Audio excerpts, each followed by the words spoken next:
Recently we looked at 3 phrases I remember growing up in the Potteries, and I said there was more where they came from, so here we are back with 3 more.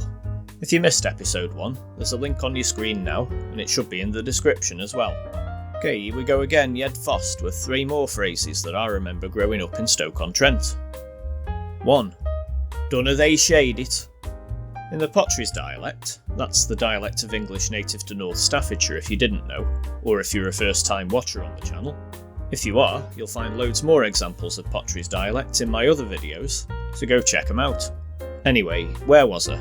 Oh yeah, so in the Potteries dialect, to shade summit apparently means to spill it. As a young kid, I'd often be passed a glass of juice or lemonade or whatever and be told, "Dunna shade it."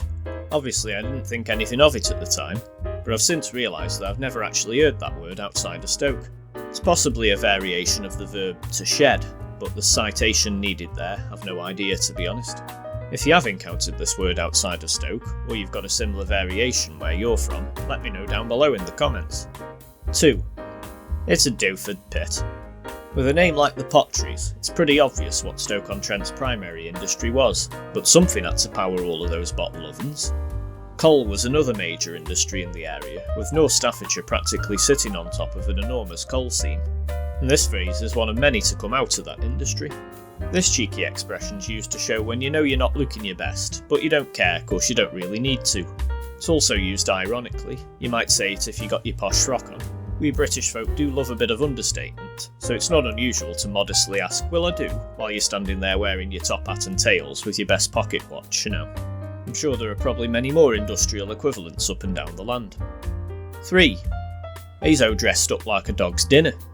Sticking with the theme of attire-based sayings, to be dressed up like a dog's dinner is to be dressed to impress. In the past, we Stokies must have put a lot of effort into the presentation of our food for our 4-legged friends. At least I'm assuming that's where this phrase comes from.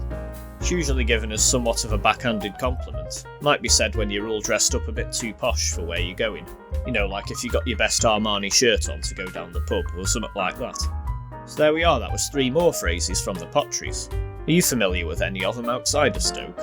Do you have your own bizarre turns of phrase where you're from? I'd love to hear from you in the comments.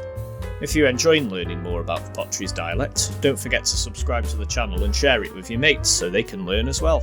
Ta very much, and I'll see you again soon.